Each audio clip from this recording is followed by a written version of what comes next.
We're back with Marc Bowden, the author of Black Hawk Down. His latest book is Sway, 1968, a turning point of the American war in Vietnam. But today, he's here to talk about this month's cover story in The Atlantic, Can North Korea Be Stopped?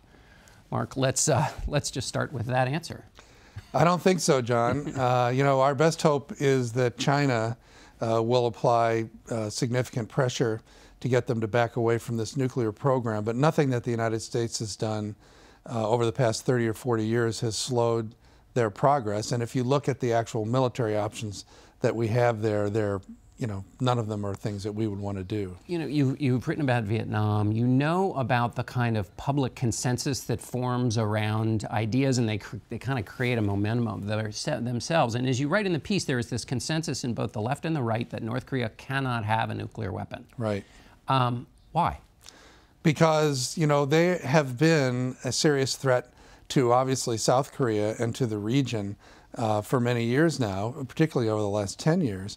And I think for the United States, the threshold has always been building a missile that could potentially reach the United States mainland. And they are probably, most estimates are 3-4 years away from doing that. And that means that, they couldn't just wreak havoc in their region, they could actually threaten the United States.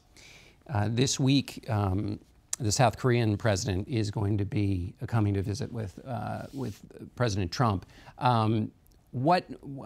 He has said that Kim Jong-un is not a rational person. He told that to our colleague Norah O'Donnell, but that he's willing to sit down with him. So, how do you think that gets worked out? Well, I don't think that Kim Jong-un is an irrational person. I think he is precisely the person you would expect him to be, a product of that regime and that family, to become the supreme leader of North Korea. You couldn't design someone who fits the mold more perfectly. So, I don't believe that short of giving him something he really wants, that the negotiations are going to get him to back away from nuclear weapons. They're too central to their whole philosophy of being.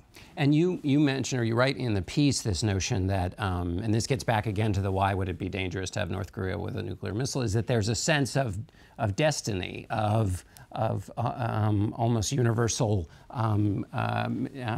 their future is wrapped up with being a power that fights against a big Western aggression. Sure.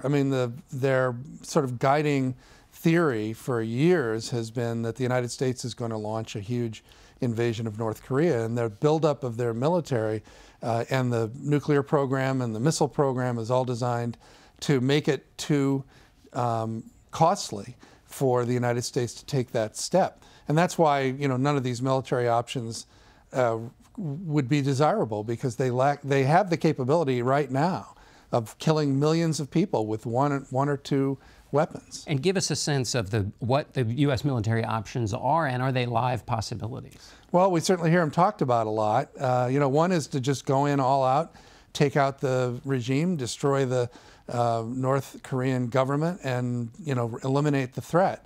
Another would be to ratchet up pressure, turning the screws, I call it, which is to target their nuclear reactors, their test sites, and ramp up the pressure to get them to back down.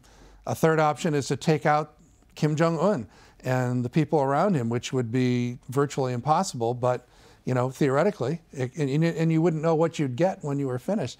And the final option, which is another bad one, is to just accept the fact that they're going to succeed in doing this, and we're going to have to live with it. One of the things that came across in the article was that if the U.S. did try any of these, other than just living with it, basically North Korea has been preparing for an assault from the West since 1953. Right. They're ready to retaliate. Yeah, the Korean War never ended as far as they're concerned. Right. And then you also made a good point about what in the aftermath, not just the succession, but the cleanup. Who's in charge of? Even if it were possible to somehow take out the threat without him getting a single nuke or chemical or biological weapon out, without him killing millions of people, so we're successful. What have we got now? We've got a destroyed North Korean infrastructure, no government, millions of refugees pouring over the Chinese border, the South Korean border.